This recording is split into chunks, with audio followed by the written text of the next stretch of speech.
You know, Enrique was alluding to some things that maybe some of y'all have not heard of, such as the hiring of vice presidents or the raising of fees, and you know, we gotta ask, and he also brought up the difficulties that some of us may have had getting classes.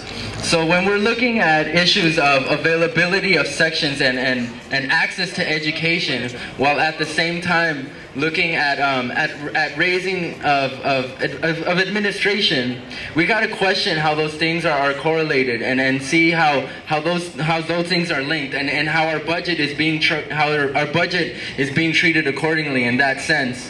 And so our next presenters are going to provide some numbers and some information to shed light on that. We're going to have Ali come back again and Vlad Viski from the Queer Alliance.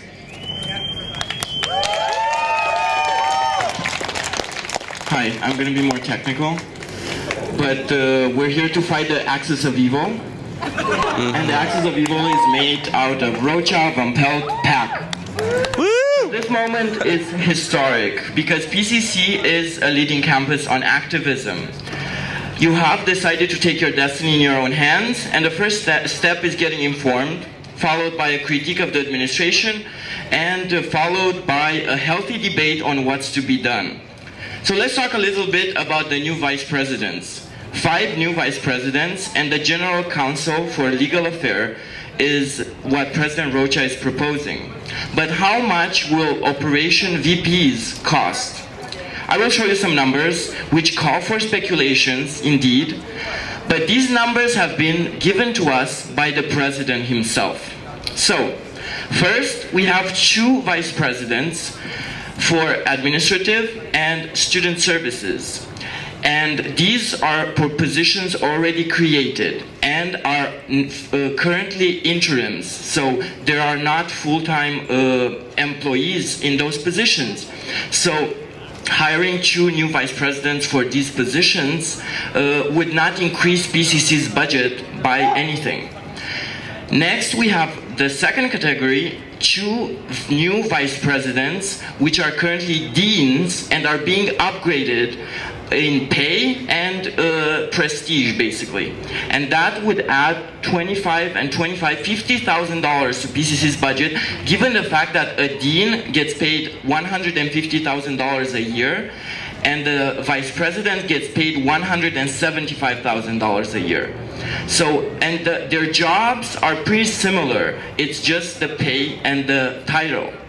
And then we have a new vice president for IT, which would add $175,000 to PCC's budget, and a new position called General Counsel for Legal Affairs, basically a lawyer, for another $175,000.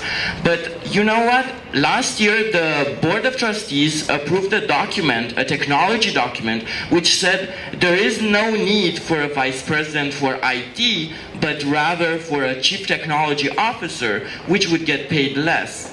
Well, this is the plan of the president to basically make the position more attractive, but given the economy, I think there are more than qualified candidates which would likely apply for this job even at a lesser pay. But the story doesn't end here.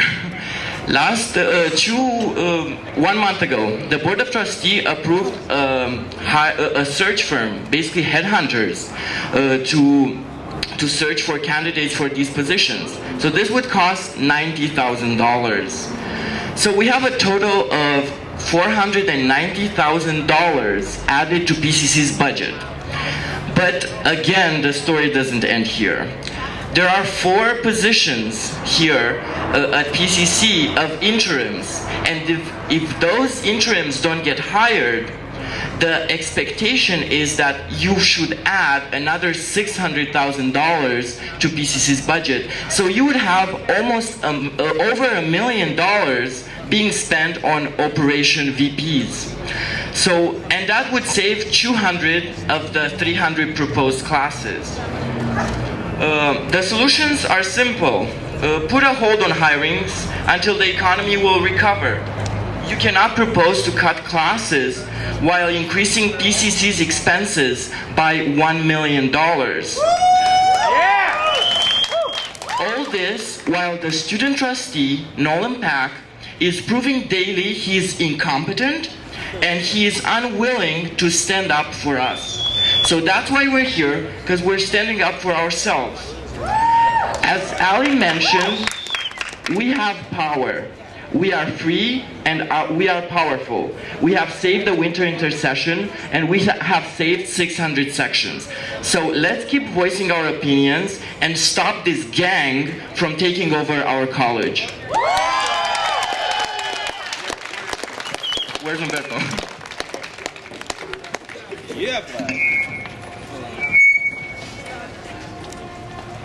Thanks, Vlad and Ali, for providing that information for some of us who may not have known about this. And we wonder, why aren't we necessarily informed outwardly about this, you know? It's like, but I guess I want to ask, how many of y'all was that new information? Okay. Well then, great. It seems that more of us are more informed than we thought, right? So if we're more informed, then we should have more people and more voices in these meetings and flex our student power, right? Woo! Yeah! And so, as Vlad mentioned, our student trustee, Nolan Pack, has been pretty incompetent in voicing our concerns as students. Yet, we've built relationships and we've built community and we've gone a long way and we've actually built a strong relationship with AS from where we used to be.